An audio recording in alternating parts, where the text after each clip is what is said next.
شیاری عمیق آماده کرده اند تا خط لوله را در آن مدفون کنند.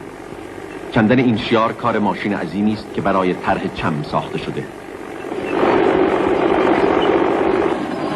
این غول سرخ شیارزن جای صدها کارگر بیل و کلنگ به دست را گرفته و چنگالهای تیزش تا عمق 2 متر زمین را می شکافد. فرسنگ بعد فرسنگ، روز بعد روز، ماه بعد ماه.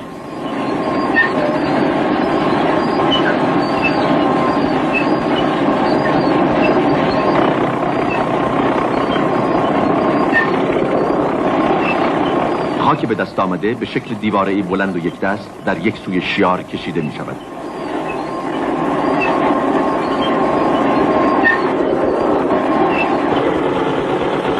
در فاصله 200 کیلومتری کنار جزیره خارگ پایه‌های اسکله‌ای بزرگ بر کف دریا کوبیده می شود.